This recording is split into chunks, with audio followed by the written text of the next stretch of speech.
Wakanda forever. Wakanda forever. I don't think I'm allowed to do that. You can do it, Josh. You're It's fine, okay. Josh. Welcome to the show. We are going to be reviewing Black Panther Wakanda Forever. And I want to start off this program by saying a big rest in peace to the great one, Chadwick Boseman. I mean, talking about a real fantastic artist, actor, father, husband. I think he had a child. I'm not sure. But he was a Chadwick Boseman, rest in power. You will yes. forever be my king. Yeah, love that brother, man.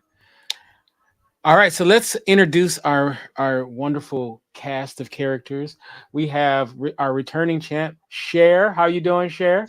Hey, what's good, fam? Glad to be back. All right, all right, all right. And joining us all the way from uh Similand is Josh. Well, Semiland was closed, unfortunately, but it was refurbished to Wadco Land. Oh, Watcoland. Okay. Yeah. My bad. My bad. It's a household name. My bad. All right, so we're gonna get right into it. Um, okay, I guess a good way to start was a few years ago, a fantastic film came out called Black Panther, and it was a revelation. You know, it had I think a lot of us was expecting a lot, and we got a lot from it. It definitely lived up to the expectations. The film was a cultural phenomenon. Everywhere you go, people would be throwing up the Wakanda Forever salute. I remember when I saw the film, I was in the lobby after the film, and I just whispered to a friend of mine out loud. I said, "Hey, you know, Southwest Airlines has $50 flights to Wakanda," and people were, "Really? Is that true?" What? Why are you picking at people? That's terrible. People actually started look. I saw people actually looking on their phone to see if that was true, and I just laughed my butt off. And I said, "Of course, it's not Southwest Airline. It's more like Spirit Oh Airline." my gosh. Wow. Can't say.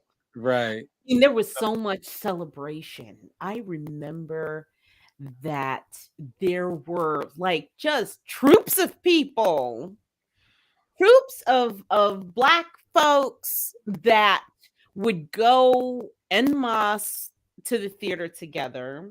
There were dance routines that were set up.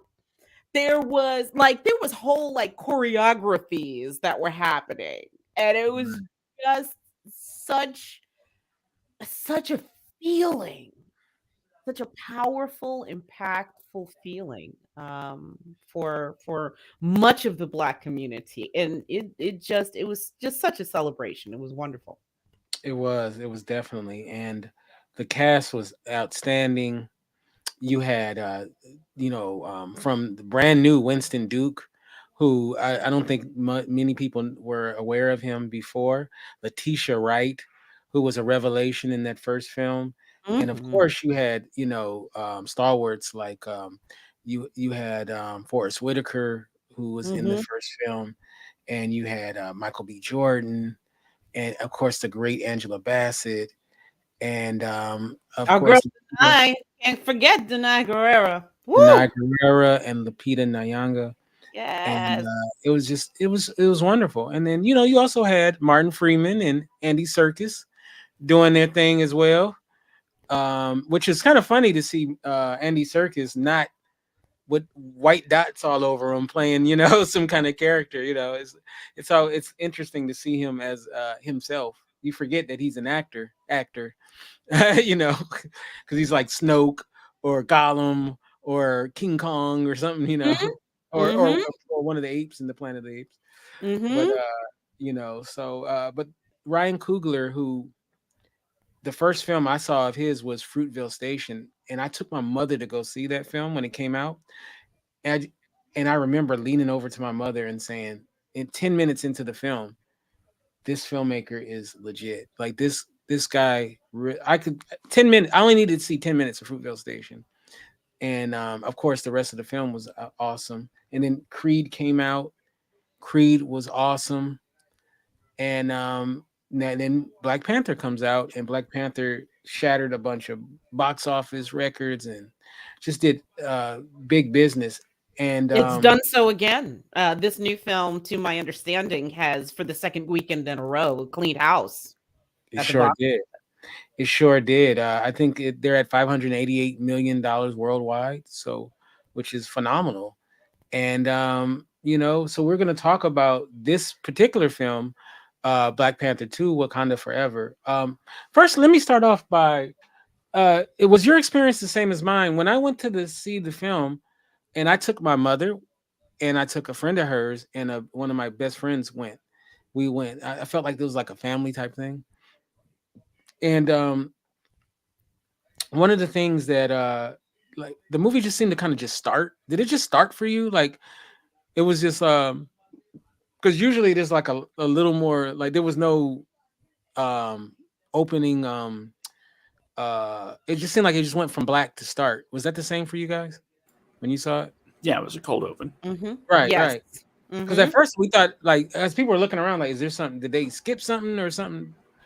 But I the loved that though. It threw yeah, you like right into the action right. already. It brought you to attention that way. I liked how they had the cold open. And I'm telling you, I'm not a very emotional person when it comes to movies, right? But when they showed that first kind of the Marvel role, but it was all Chadwick Boseman and it was nothing but silence, that got to me. They had a Like moment of silence for him at the very beginning. Yes, it did. Yes. I actually got choked up on that. And I was like, I did one of those, like, 'cause I was like, oh man. Because everybody else in the theater was silent too. That's the Right, thing. Not only was the open silent, right, but everybody in the theater was silent too. And it was like, it's hard not to sound like the only person that's sobbing in the whole thing. I totally get you. I understand. right. And that was very classy too. I thought the way they did that. Mm.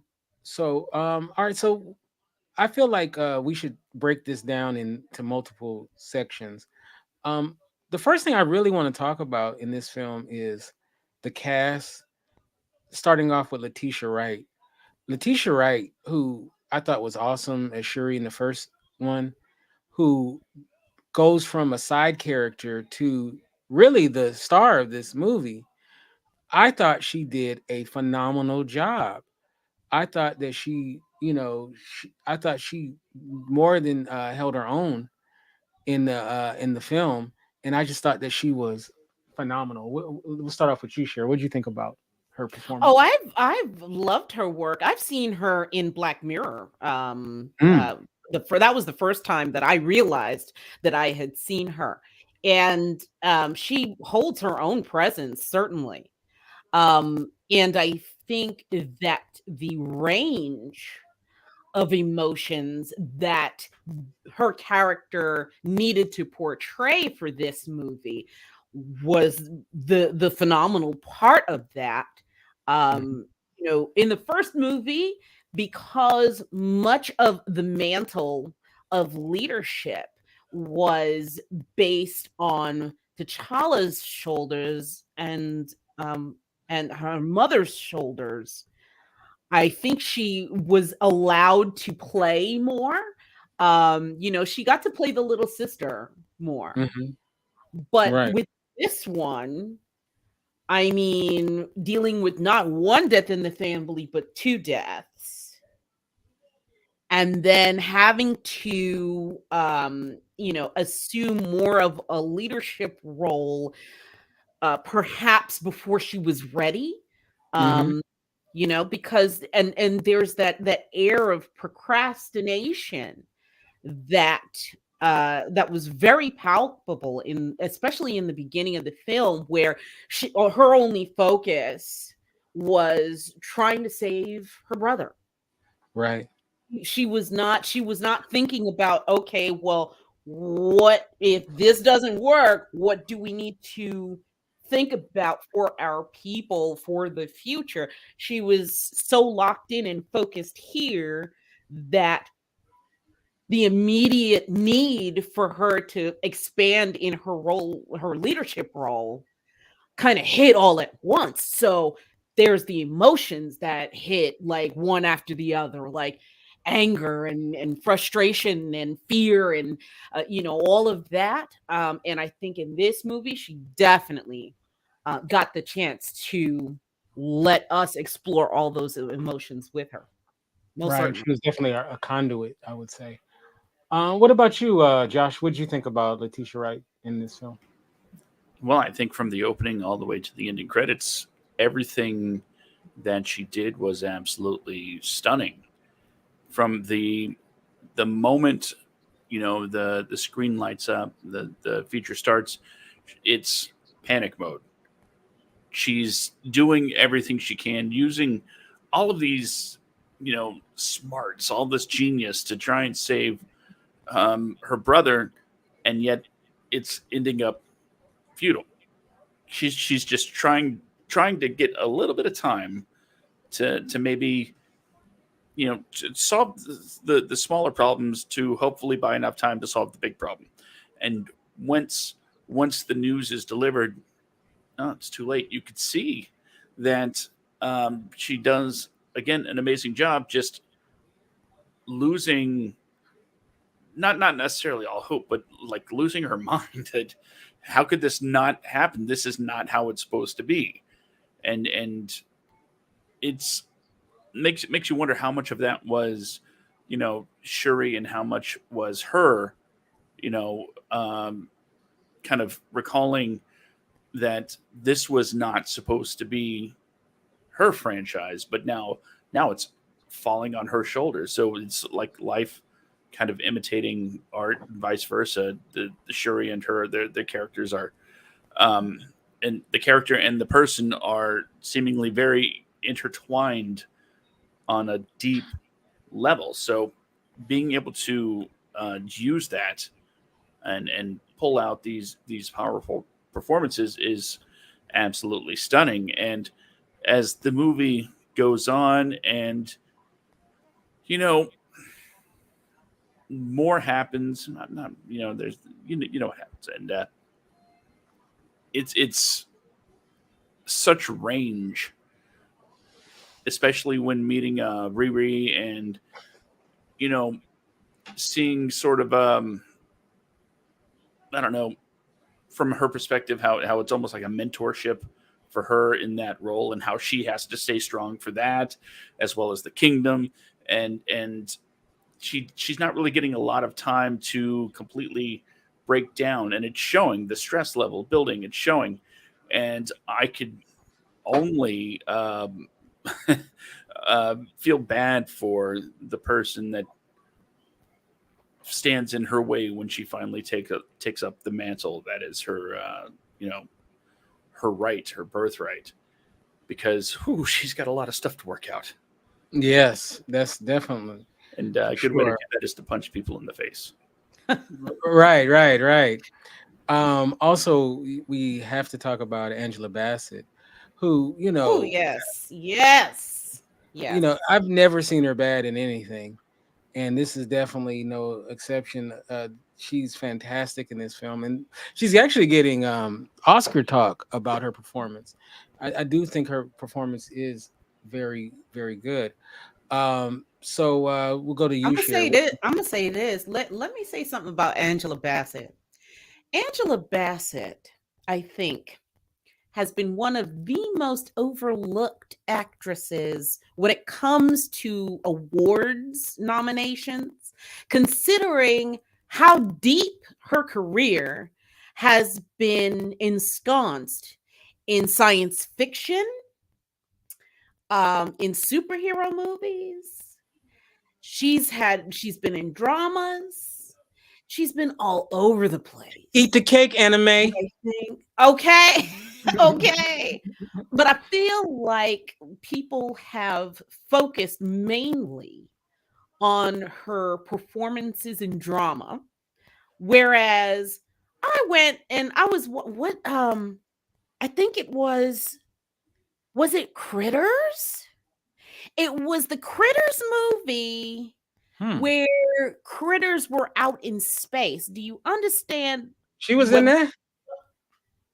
friend, when my jaw hit the floor Let and I me see. realized who I was looking at? This lady has been in the business, all over this business, for as longer than most people care to remember. And so if she's getting nomination talk now, I'm like, about damn time. Because this role, not only was she in the role of mother, but those first few minutes when she basically addressed the equivalent of the UN. Oh wow, Critters 4 in 1992. Sorry. There it is. I'm telling you, friend, when I realized who I was looking at, I was like,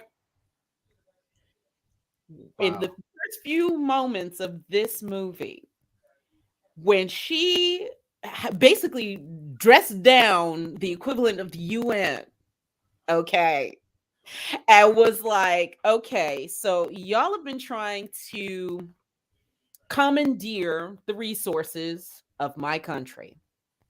And my country, even though we have the power to do so, we've been keeping to ourselves. We've been minding our own business. But here's what y'all have been doing: brought in those guys that were Right. infiltrating, you know. It was a joy and a delight because Yeah.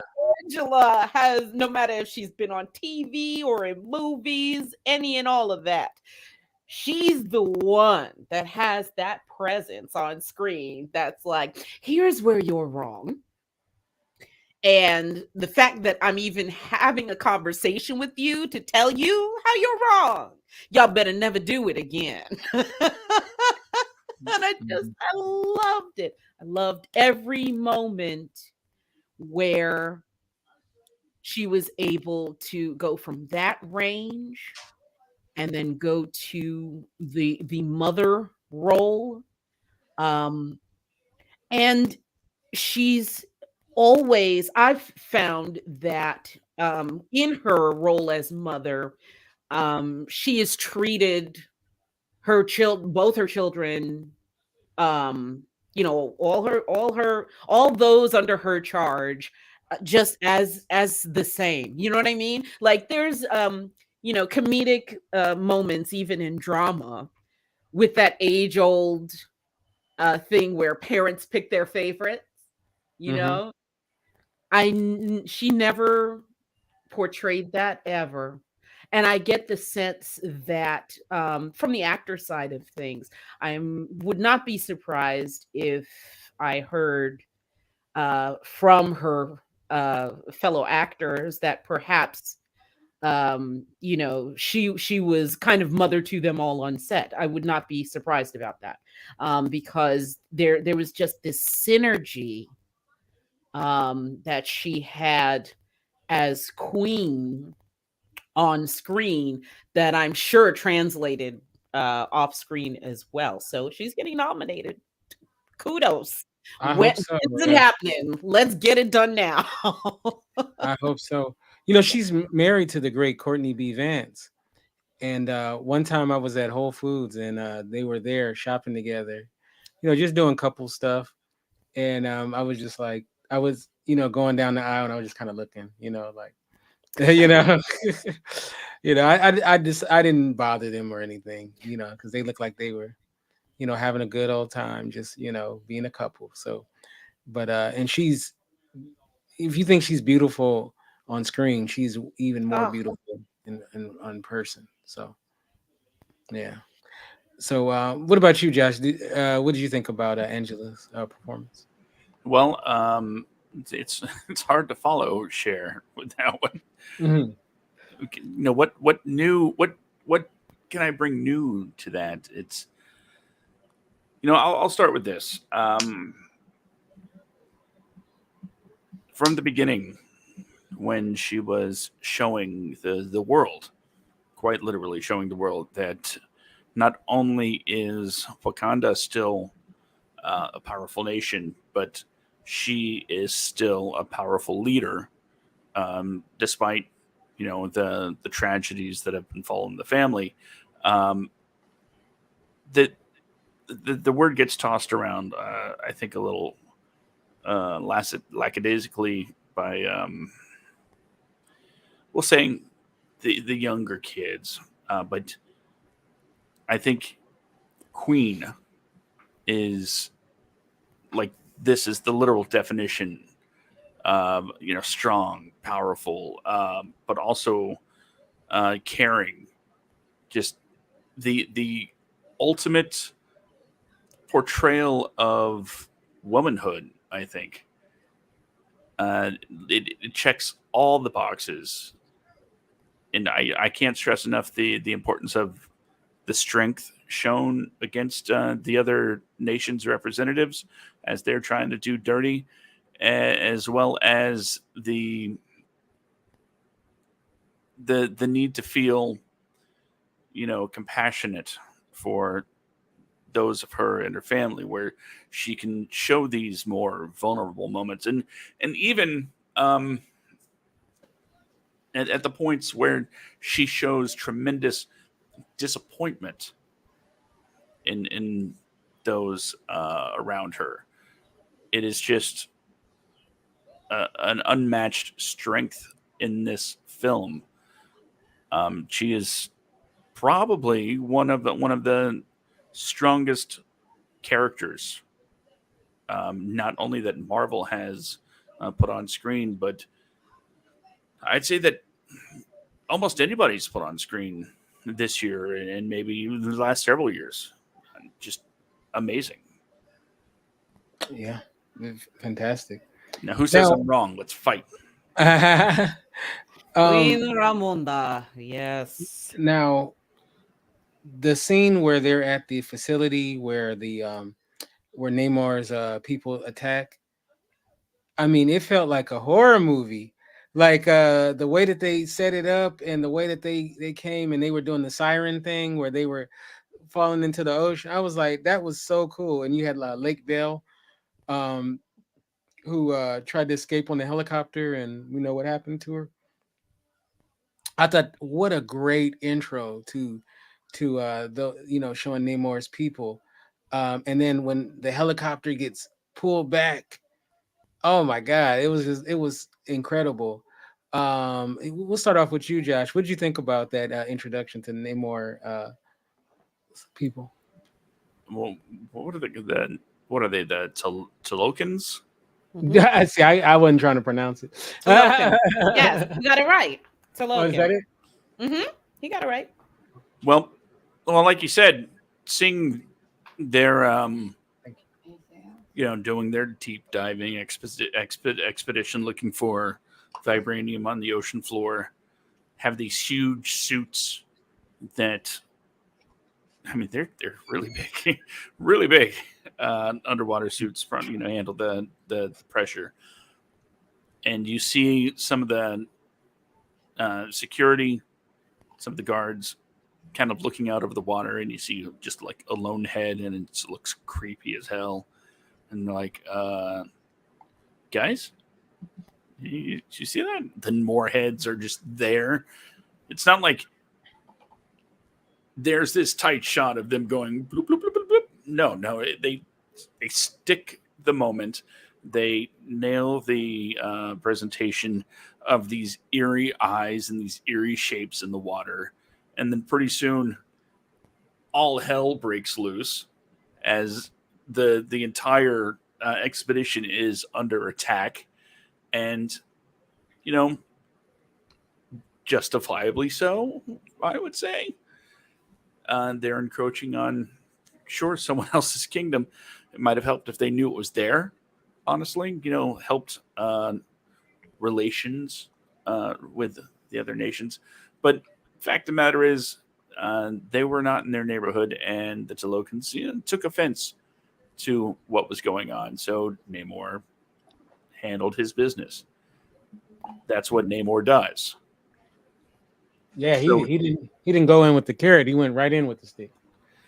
I think introducing the warriors first in it's actually a contrast to what we'll see later. But introducing the warriors first and letting us know, letting them know that they are not to be trifled with, was a great first step in introducing this kingdom as well as its people, because usually we've seen, especially in Marvel, that they don't always go straight for um, the the direct route with their characters. You usually get a little bit of not necessarily depth, but there's usually a little levity. They threw all of that out the window and just made this a brutal attack from beginning to end to introduce the Talokans, and I thought that was a pitch perfect way to introduce Namor's kingdom and his people. Agreed, for sure. What about you, Chair? What do you think? I at all times, and it's just a habit of mine now that I've been so ensconced in the tabletop role playing game space. There is a tendency, for example, in tabletop games to present the challenges to your players, and just like in screenwriting and all sorts of writing, they say kill your darlings. Yeah, that translates over to tabletop gaming too. And so from that first presentation of this very brutal species of folks, who we later find out were basically, at their core, they're trying to defend their territory, their existence. But you know, there were no words minced and no actions withheld from that very beginning. And it was very impactful. That general on their side, holy crap. Ooh, I mean, just so fearsome.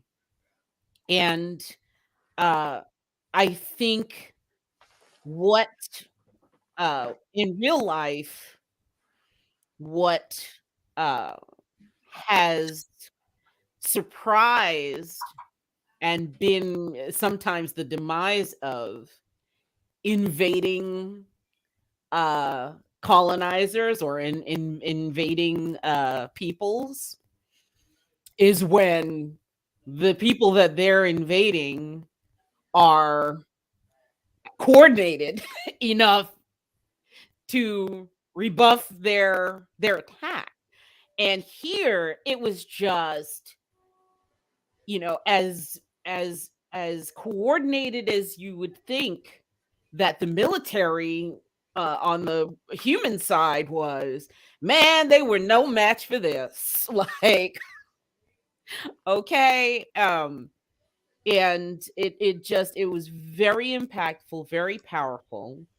And after having us as viewers go through the initial horror of, you know, what was happening with T'Challa and how T'Challa's death came about. I mean, it was just, kids say, you talk about how you didn't want to be the only person in the theater. Okay. Right. At this point, I was like, it was like that dry heave, like, what? What's happening? What is going on, y'all? So yeah, I mean, it takes you by the throat. Sure does. Yeah. And I thought I think I can't pronounce his name. Tenoch, who plays Namor. I believe that's how you say his name. Oh, Fantastic. yes. He was Oh, excellent. He's definitely a revelation. I thought he did a fantastic job, and I I saw an really enjoyed interview of him actually recently where the clip that I saw had him talking about how for him growing up, um, Mexican actors on screen on whatever novellas were always white presenting. And I think he even made the comment, don't quote me, but I think he made a comment similar to uh if you looked at TV while I was Mexican TV while I was growing up, it was almost like there were people from like Sweden and Norway that were in these roles because it was just so confusing to him. Um, Right. that Because he's a Mexicans dark didn't look skinned like, Mexican guy. yeah, he's dark skinned. Him and his friends were dark skinned. Like he was like confused by that always. Um, so I that's one thing about the choice for Namor. If they were going to incorporate Mexican culture throughout the visage of this new threat of an enemy, then I'm glad that they used someone who had the look, who was relatable in that presence, even as a villain, because I think it's high time that people recognize that there is a whole range, a whole spectrum of emotion and experience and background from people of color. You know, I Mhm. think worst pressure that any person of color in this country, in particular, has ever been through has been through the perfectionist lens. Mhm. That we've got to be bolder, kinder, stronger, you know, 10 times more efficient, just to prove ourselves. So I thought that was very interesting. And I thought he was a great choice. Yeah, he's a terrific choice. Now I don't purport to be a Marvel expert. We do have a resident Marvel expert, Josh, and there's a couple of aspects of this film where they were setting up future projects, and I think maybe we should get to that, and then we'll kind of complete our review of the film. Um, so we'll get to Ironheart in a minute, but the Martin Freeman slash Julia Louise Dreyfus section of the film. Can you kind of give us a little background into what that was all about, and the origins and where that's possibly leading to? Well, I actually do know some of this answer. They were married, Hmm. and they are professionally associated with each other as well. So awkward, right? Hmm. um, anyway, well, I think directly what the setting up is Thunderbolts. The it's not exactly the Suicide Squad, but it's basically the Suicide Squad, where they get a team of villains to be heroes. And considering we're in a world without the Avengers, because that's not really a thing anymore. Everybody that was an Avenger is retired pretty much, or just kind of under the radar. Uh, so it tells me that at some point there's going to be, you know, a crisis of some sort that they need their own team to take care of. And while the Avengers were, at most points loosely government associated as far as who they're with, yeah, they were, sort of uh, an arm of Shield at one point, but not really. They took orders from Nick Fury, but even then they were like, yeah, I'm going to do what I want. But when Civil War kind of split everything up, and the Sokovia Accords and all that, which by the way were quietly rescinded. Um, which show said that? Was it She-Hulk? I don't remember, but it does leave this opening for a superhero team, which she has been putting together. Um, so to have their own superhumans on the government payroll is probably what they're setting up especially with this, with her association with Martin Freeman's character and his association with Wakanda. It's probably going to tie in somehow with that. I hope my answer was satisfactory. You're on mute. Sorry about that. I didn't really get that part of it, so thank you for giving insight to that. Because I don't watch every Marvel thing, so I'm was definitely missing on that. And then also speak on Ironheart as well.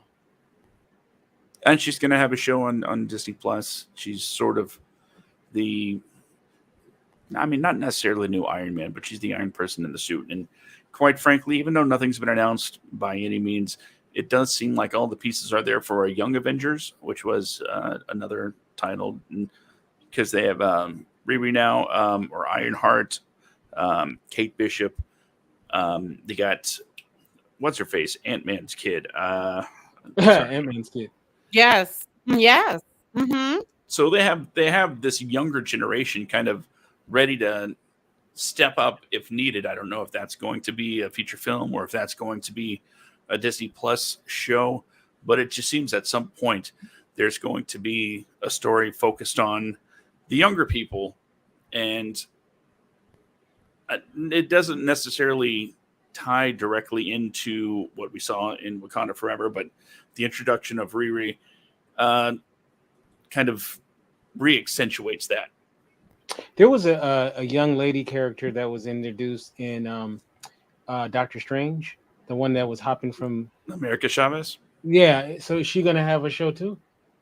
I don't know if she's going to have a show, but she could definitely be a part of, this younger generation team. Right. Okay. All Mhm. right. So yeah, so it'll be the youth Avengers, I guess.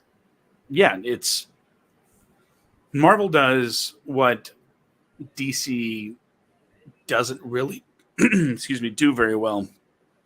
And that's taking tiny pieces of, or putting in tiny pieces into a big story, and then taking those tiny pieces to add them up to make a bigger story. That's how we got the first Avengers movie. They took all of the main characters from these Marvel movies and said, now we team them up. But lately, in Phase 4 in particular, they've taken some of these smaller aspects of the bigger stories, and it seems like they're holding them in their back pocket. So when it's time to do something big, you already know who these characters are. There's no reason to reintroduce them. That's why the first Avengers movie was so great. They didn't have to set everything up. It was done. And that's what Phase 4 is. They're introducing you to the new characters of the world. And at some point, something big's going to happen. And guess what? You don't need to set everything up because it's done. They can just get right into the action, get right into the story without, the first 80 minutes of exposition. So Hell yeah, I there'll be totally agree with you, Josh. I mean, that's how Marvel got the Agents of Shield show going. I Mhm. mean, how you gonna use one character in Phil Coulson, right? Where they have gone on record by saying Phil Coulson was supposed to be just a momentary blip in the MCU. They turned around and made him the head of Agents of Shield and got several seasons of a show out of it. Like, yes, they have always, poor DC. I know there's some DC fans out there. Let me talk to y'all now. Now, DC is great. I I love have my DC. favorites. I love them. But Marvel has been banging out the marketing and the storytelling that has put them ahead quite a bit. Um, Well, heck yeah. well, I love DC. I'm a DC person, so we've had some tough years, but I'm part of the team. But Aren't we all part of the team? you're right. The Batman was great, so Yeah. I'll say that. But so this is the youth Avengers. So this is like the Avengers Get Off My Lawn version. Mhm. Yes, that's a great way to put it. And we know what in 3 years, 2025 is it? There's going to be two Avengers movies coming out, Secret Wars and King Dynasty. So Ooh, they're okay. building towards something. And Mm-hmm. Kang is going to be in Mm-hmm. Ant-Man. Quantumania, Mm-hmm. making his second appearance Mm-hmm. after Loki. Yep. Ooh, and I cannot wait for the new Loki season. Yes. Oh Yes, wow. sir. Just Yes. unfortunate that it seems like Hemsworth's kind of might be hanging up the hammers. Mm-hmm. Oh well, he's done it for 80 years, so And it's not tough. only that, but here's what I find fascinating about Marvel as well. Have y'all noticed that there's been almost a changing of the guards, so to speak, with a lot of their title characters? First, it was Tony Stark that died. Hmm. Now, flash forward, and we have a new prodigy, young black and female now, Yeah. that's going to be using Stark tech or Stark adjacent tech, I should say. Interesting. They had the Black Panther, that that role. Now they did set this movie up, super uber spoilers at this point, for the next generation of a male heir, right? Hmm. But I mean, there was a transition to young black female Black Panther, right? Yeah. Then you got Thor, where he basically retired, and his ex girlfriend ended up becoming the new Thor. See where I'm going? So I find that interesting where they're paying attention to the zeitgeist of the moment. If for no other reason, altruistic or otherwise, they're at least paying attention to their audience, and good on them for doing so. I think it's Mm. very, very shrewd. The Very unfortunate thing with the Thor situation was, that the Mighty Thor. Was she the Mighty Thor? I don't remember what her actual title was. in the comics. See, she. Well, I guess it's okay to do spoilers. Yeah, go ahead. She did. So, and I mean, she's at peace in the Asgardian afterlife somehow. Didn't know she was a practicer of the faith, but Yeah, she was I in guess Valhalla. the I guess being a Thor kind of helps with that. Right. I feel like I mean, there's some allowances there because she was infused with one of the Infinity Hmm. Stones, technically. And I mean, there's a whole, if it was anyone else, it wouldn't be as believable. But I mean, with all the circumstances surrounding her ascension in that right, I'm actually not surprised. And if I'm She's not in. mistaken, Thor's going to have a big part in the new Guardians movie. Yeah, I I believe. believe so, yes. So, oh yeah. Oh Yeah. yeah. All right. So we kind of got way off track of A little bit. Black Panther. So I want to kind of let's talk about the war between Wakanda and Namor's people, the Tata Waka Laka Lakans. And Tolukens, so 3 syllables. I have every confidence, Kente. Come on, say it with me now. Toluken. Tolukans. You say There the we underwater people. Yeah, Mexican underwater people. And no, so uh, obviously, I mean, not only were they able to go up under their defenses, they were able Hmm. to flood Wakanda and basically kick Wakanda's ass. And one of the big reasons is they didn't have their protector, obviously T'Challa, and Black Panther. and also they just weren't ready for it. And you know that whole part of the film was definitely very thrilling, and of course it concludes unfortunately with the death of the queen. Um, let's start off with you, Josh. What did you think about that whole section of the film? Yeah, it was during a pretty intense moment where just kind of an emotionally charged moment, and they were saying they're going to be coming. We need to get ready, and then bam, there they are. So they didn't even have a chance to have a defense at the ready. They were uh, caught off guard. That's not something that usually happens in Wakanda because, well, most of the time they're just plain out hidden. Um, you kind of have to know where it is to be where it is. So that was one thing, and then I mean, let's talk about those water bombs. Yeah, I want them. It's just they throw these orbs, and what happens? It's just a crazy amount of water explodes out of them. They don't explode like and cause explosive damage.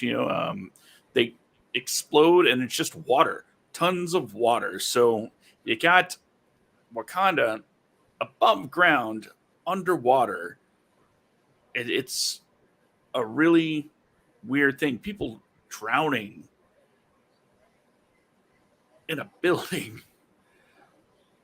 Really interesting way to do that whole scene, and then the fact that, like you said, it ended with yet another tragedy for the family. I mean, if Shuri wasn't a hot mess before, come on, how much how much could you make that girl go through before she just snaps and decides, you know what, I'm just gonna break everybody's neck.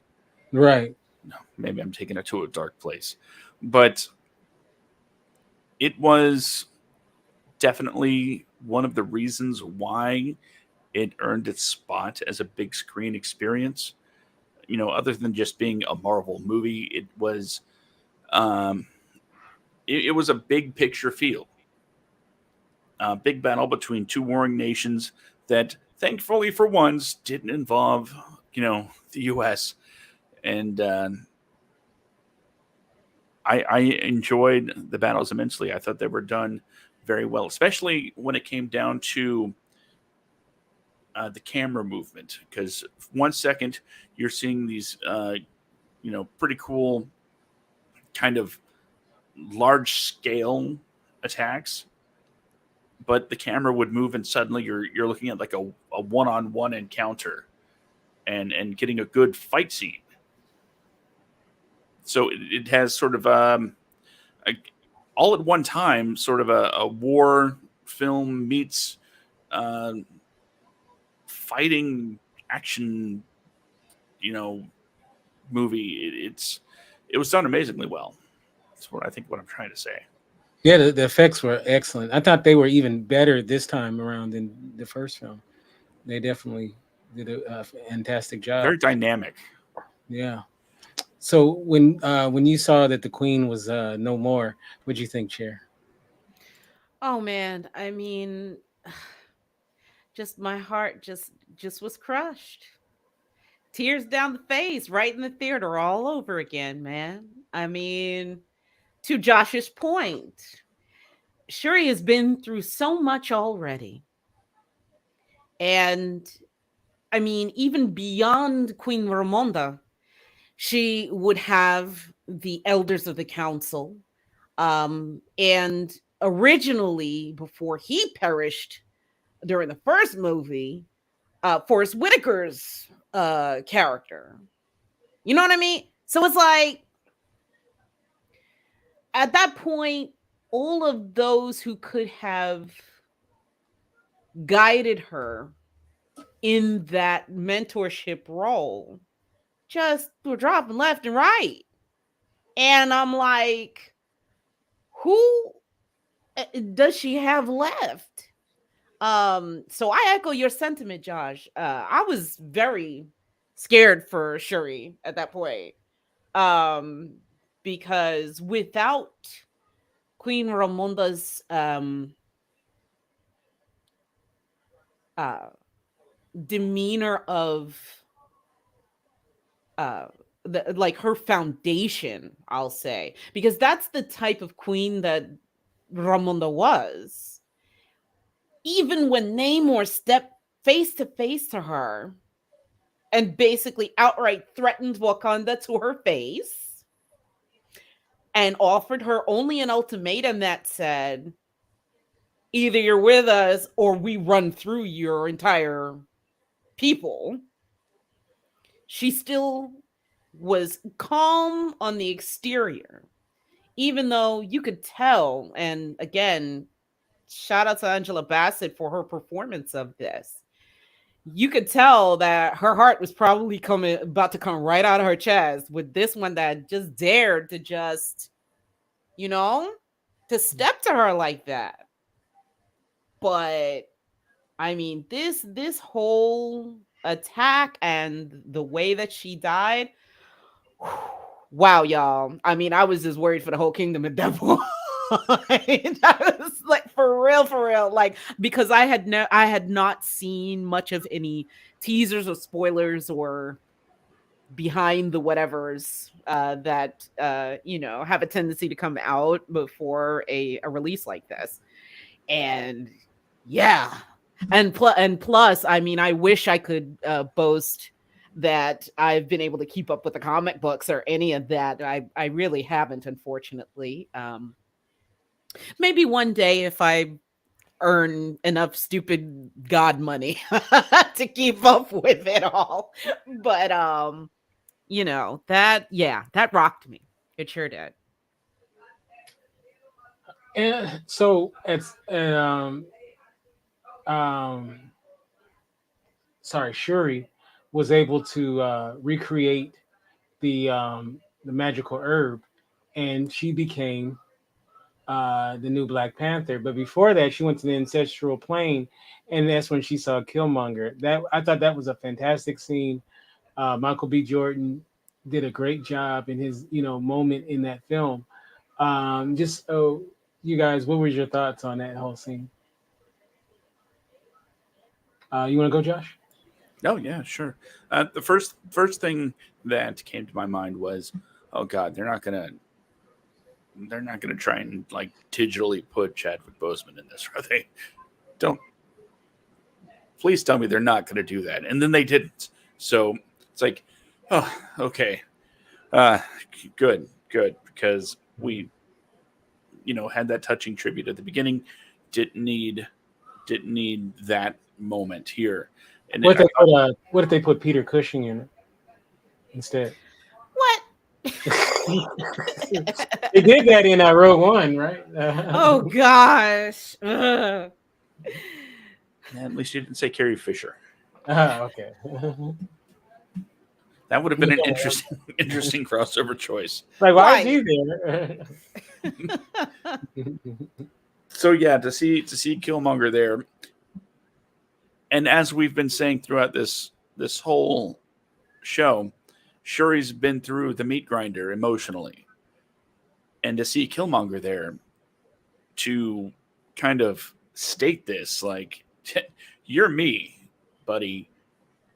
You have all of this anger, this rage pent up inside you, and yeah, I know what it's like. So we're kind of the same. And of course, she's like, that's nah.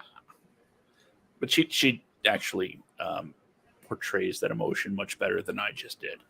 So there's that. But to see the return to the astral ancestral plane, and the astral plane's a completely different thing. It's where Doctor Strange hangs out.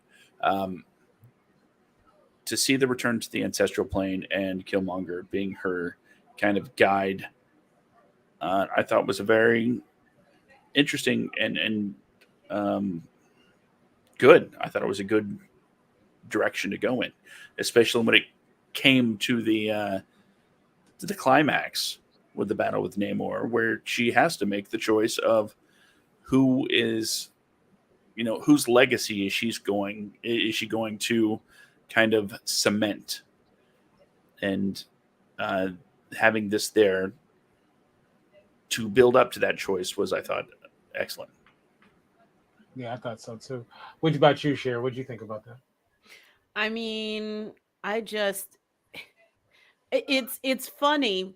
She Shuri did what folks have a tendency to do when others around you are trying to counsel you and trying to feel you out, like, you good? And and she was like, yeah, no, I'm fine, and for example, Lupita Nyong'o's character, Nakia, you could tell from the way that she was trying to, you just pull her aside for a second, like, okay, I know there's something wrong. Please remember, we're not trying to go to war with the entire world right now. We're just trying to defend our people. You know what I mean? Like, there was that whole interaction between Shuri and Nakia then for that moment. And with Shuri's interaction with Killmonger. First of all, once she hit the ancestral plane, I for sure thought that that was Ramonda sitting in the throne, Hmm. because it was like, I was like, is that the tip of Queen Ramonda's crown a little bit that we're seeing? But then it turns out to be this guy, and I was like, oh my god, here we go. But just like you can't pick your family in life, you can't pick who greets you, who's part of your family in the afterlife. And he had every right to be there.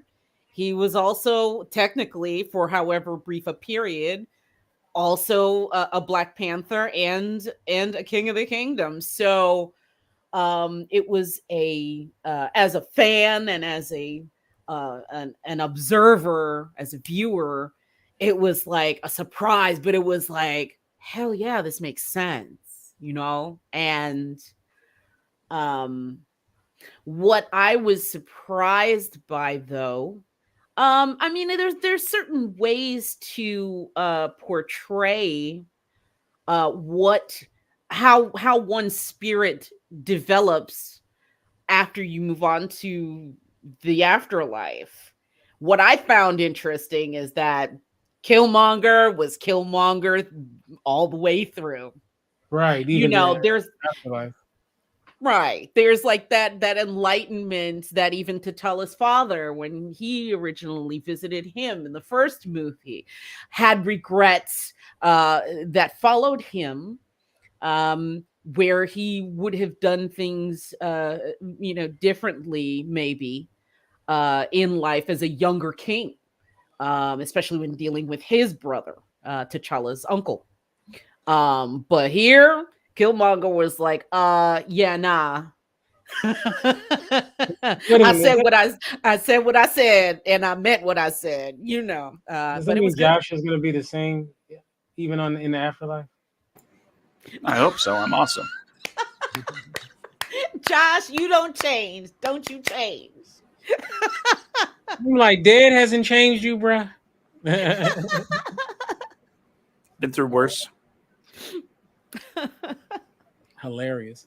All right, so to wrap it up, we have the the fight, the showdown between Shuri's Black Panther and Namor, and you know, it was kind of like, I kind of was like, really, a little bit, during that whole fight scene, but in the end, even though she was impaled by a spear, she was still came out victorious. And I mean, I don't know if what about I don't know if I like the final fight scene or whatever, but that's what they gave us. And Well, speak uh, on it, Kente. I'll turn it around on you. What about it rubbed you the wrong way? it was a little anticlimactic, and it just didn't feel right that okay, she became Black Panther, and then all of a sudden she's like super badass. Like, you know what I mean? Like, it just seemed like there was no. I know she trained in, I believe in the first film, right? She was doing Yeah, some training and stuff. So I guess that was to make us believe that she could take that leap. she But also had the herb. Well, here's the thing, though, Kente. I mean, let's talk about how she, as brilliant as she is no strategist. mhm. I'm sorry, but the moment that you decide to go up against the people who are mainly aquatic people and take a boat out in the middle of the ocean to take the fight to them, Right. strategist, she is not. No. Brilliant, yes. The boat itself was probably a marvel of innovation and technology, Right. much to her design, but Right. strategically thinking, it wasn't the most perfect move. So I feel like, And they were losing too in the on the boat. It was a trap. yes. So I feel like whatever discomfort you may be feeling with, oh well, it really could have gotten, had even more stakes, I felt like that was balanced and tempered by, well, here's a very believable folly of this brilliant young mind with zero to none experience, as a tactician, and especially considering that, is she didn't have, for example, the guidance of Denai Guerrera throughout, because she got banished I for know. her Yeah. part Yeah. in losing Shuri.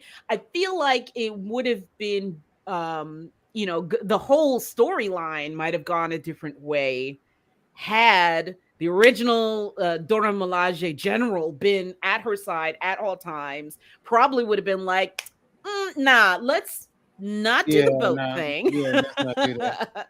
Right? But I feel you, though. I understand what you're I'm saying. going to defend the boat thing. All Okay. right. Let's hear this crap. I mean, let's hear what you got to say.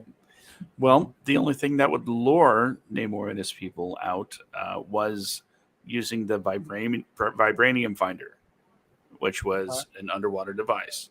And they did have the trap set, and it worked until it didn't. Mm-hmm. yeah. Mm-hmm. Mm-hmm. Right. So I'd say the folly, as it were, was probably the lack of a plan B, Right. Yes. just in case. I guess she seemed so sure. Oh, this will work. Mm-hmm. And yeah, it did. And then they broke her machine, Mm-hmm. and then it didn't. And that again points right to the folly of youth and inexperience. But as Because you're right. How do you not have a plan B when the stakes are quite that high? you got Do the you whole think? world blaming your country for what's going on, um, you got this final fight. And by the way, the fight, um, Shuri's Black Panther and Namor, she finally got to at least that rage. So I find it very believable that she was pushing through it and fighting in the end fought the urge to exact total revenge on this guy that is responsible for death of her people and her mother. So yeah, Yes. And matter of fact, I mean, a slim young, lightweight thing that she was. I mean, at that point, she was just running on pure like vengeance and vitriol at and probably nanotechnology that was probably like holding in her insides. and Red Let's Bull. not forget. Um, and I feel like and throughout the movie, I feel like in that final moment, there was a conversation that both Namor and Shuri had between each other. And the beautiful part I found about it is that they came to the same conclusion, but they were like looking each other in the eyes, but they were each having their own microcosm happening at the same time. Him remembering having memories of his people, her having memories of T'Challa and her family, and remembering what the hell all this conflict was really about. And I feel like the portrayal of that was beautiful. I feel that throughout, even when they were in kind of a parlay, when she was technically Namor's prisoner, they still had this conversation between them like, I didn't know that your people had similar resources to mine that were in such demand that others are trying to get at us both. And how do we resolve this? Can we resolve this? We don't agree on how to resolve this. So I feel like that conversation in that sense, with that final fight scene, I feel like they finally said, okay, enough is enough. um and that was the moment that I appreciated the most. because they owed it to their respective peoples to prevent anybody else from getting hurt, at least that day, and found a more peaceful resolution. And I think a lot more movies could benefit from that kind of ending, especially with two characters that were so fighting so gung ho for good reasons. I feel like there were other conversations as well. And I mean, Kinte in particular knows me for the conversations we've had in the past. From the filmmaking perspective and the acting perspective, I'm always delve into the real behind the presentation out front.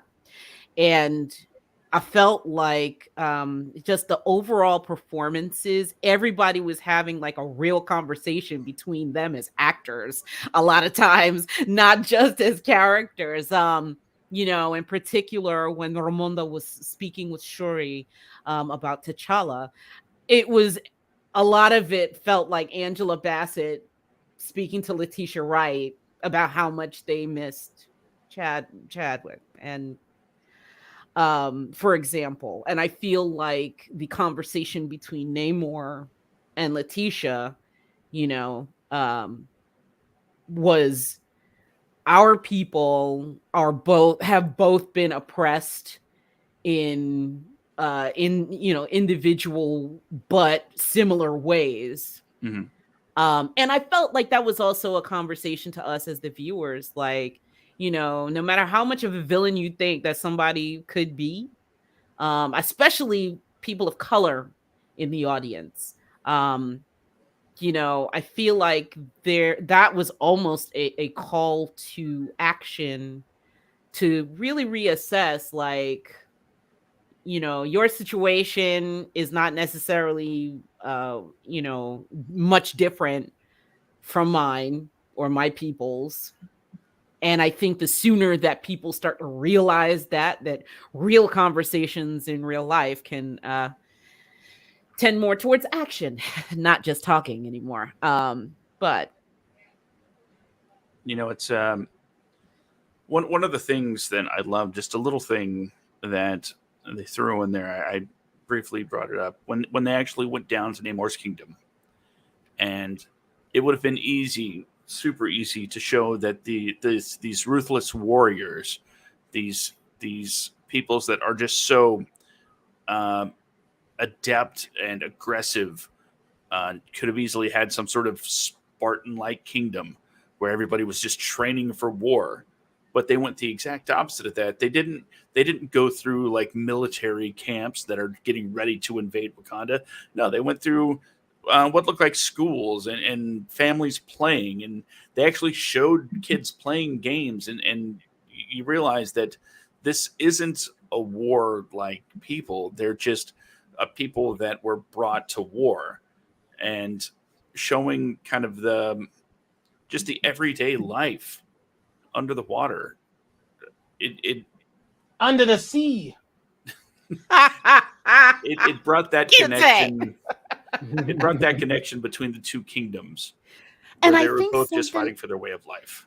Something else that occurred to me too. Now, here's a reason why you don't want Queen Cher on the seat of Wakandan leadership.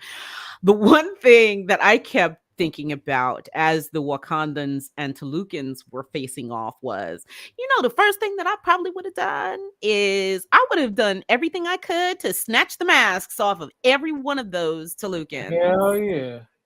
However, however, not a one of us outside of the writers room knows why that was either a happenstance or a deliberate part on the part of the writers. So we can only speculate whether or not that was intentional. Maybe it But goes I back to will that scene on the bridge yes, when yes. Okoye was disarmed, Mhm. and the Talokan just kicks her weapon back to her and is like, "No, we're gonna do this. We're gonna do this like one on one, me and you. Fair. I'm not gonna Yes. cut you down, and when you're not armed, where's the honor in that?" And Correct. all of that was done with just one little kick. And I feel like if it was intentional for no one to address that part of combat, then that was the Wakandan way of giving respect Mm-hmm. to their opposition. Between Namor and Shuri, especially with their, scenes in his kingdom, it really drove home that Namor, as a king, respects the Wakandan royalty that was before him. He didn't Mhm. treat her like a prisoner so much as he treated her like not quite a guest, but pretty close to it. He could have quite as easily, overpowered her, strung her up as a martyr, and done what with, but decided that okay, let's at least have a bit of a parlay, and and I'll tell you what though, in the next movie, I bet you Shuri will come up with a way to have earpieces that have a way to defend against or deflect that frequency, right? That the Tulukans emit, perhaps, either as a backup or, just because I feel like she is, if she didn't have a backup plan for combat strategy, just basically as a scientist, as brilliant a scientist as she is, I wouldn't be surprised if she doesn't have like a project like that, like in the back of her mind, you know, Always. just in case, just in case. All right, so Kente, can I add one more thing? sure, sure. I know we gotta head out of here soon, but you asked me about the future of Marvel, and there was one part I did forget, and what brought this up is that there was a line that I would be remiss if we didn't mention it, was when they go to MIT, and they were like, it looks like some sort of children's school. MIT, it's just, the Hilarious. Wakandas, talking about because they have advanced technology, Yeah, but yeah, yeah, yeah. Mhm. also the thing to remember. So Riri's at MIT, right? Right. There's a few other Marvel people at MIT, including one MJ, Ooh, really? What? Yes, you're right. Okay. and a couple Good of more people call. from around the MCU. Some of the younger people from around the MCU. They're Mhm. also heading to MIT.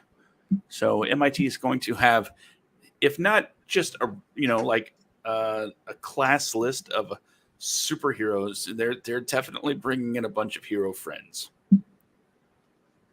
So who knows what that might be? Pretty cool. And then one last thing we have to talk about, and then we got to say goodbye. Uh, is of course the revelation at the end that T'Challa has a son who looks to be Mhm. about what 10, 11, something like that. Something like that. And So that sets up to possibly a recast in the future of T'Challa. I'm a guess that the next one will probably be aged up so that he's a little older. What do you guys think about that? I mean, I know that when I looked around the room at the theater, people were like You're like, like Brilliantly done, brilliantly Mhm. done. Right. Yet another form of brilliance under Kevin Feige's watch. It gives a perfect button to the end of this story. It allows for a new actor to come into the role of T'Challa by namesake, but without glossing over and fully respecting Chadwick Boseman's role as mhm. T'Challa. It was brilliantly done. It's a brilliant move. I loved it. Yeah. All right. We actually have to say goodbye. So I'm gonna start off with you, Josh. How can we get you on social media and all that good stuff? Well, the easy answer is just go to wadcomedia.com. It's the website that has all the links, all the merchandise, and all the other stuff that you could possibly want to do. At wadcomedia.com. You can find me on Twitter, I guess, at Skin Comic. And if you want to listen to some other great shows with my voice on Wednesday night, it's 10 to 1. It's a countdown show where Jen and I, whom a lot of you are familiar with, especially Jen out there. I'm sure Jen's familiar with Jen. We make a list about movies, just completely arbitrary list. The next list we do on Wednesday night is going to be our top 10 favorite animated films from before 1980. Oh. See, we get Oh, y'all about to pretty get into some specific. Don Bluth. Like, Ah, okay, yeah, all right. all right. Normally, we'd have TV dinners on Thursday, but for some reason, nobody wants to work on Thursday. I wonder So, why. so we're going to skip right to the Wadcast on Friday night, where we actually kind of have a topic we want to talk about, and it's basically uh, kind of stemming from what Quentin Tarantino has been saying lately about how it's the worst era for films ever. And I guess now I just read that he said Marvel actors aren't movie stars. So there's that. We're going to be diving deep into, what are the best eras for movies, and are we in currently a bad era for movies? So we're going to do that, and every Monday at 8:30 p.m. Eastern, 5:30 Pacific, Tori finds the TARDIS. We found out that Tori, from The Infectious Geek, as well as several other shows involving you guys, has never seen Doctor Who. So I said, we got to fix that. And I'm going to exploit you and make a show about it. So that's what we did. So All right. that's what I'm doing. All right. You know, it kind of looks like you have bunny ears. Yeah. It does. It's Yeah. perfect Put on placement purpose. there. Set design is amazing here. Oh Yeah. wow, that's pretty cool. I like that. I like that. What about you, Cher? How can we get you? Hi there. Once again, my name is Cher. I am a Black bisexual actress, content creator, and streamer. I'm also one of the proud co-founders of Ladies of D&D. And you can find me on Twitter. Yeah, despite the sinking ship, I'm still there, and I also have a presence. I am creating now on Hive.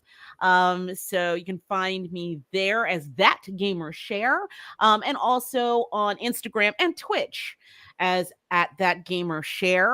And I also have a link tree to all of my stuff. Most days I am live streaming on Twitch these days. I am part of the TTRPG fandom, and I am a performer in that space as well. So if you go to Linktree or linktr.ee/ that gamer share, you'll be able to find all the links to all the stuff that I do. All right, all right. And you can get me at Kente F on Twitter, at Kente Ferguson on Instagram, and the website is the Indie Radio. That's the INDY radio.com. Right now, the website is down due to some punk ass hackers. But Oh, but hopefully we'll get the site back up really soon. So I'm very sorry for those who popped on there and was like, what the hell? So but with that said, we'll catch you next time. You guys have a good one. God bless. Peace.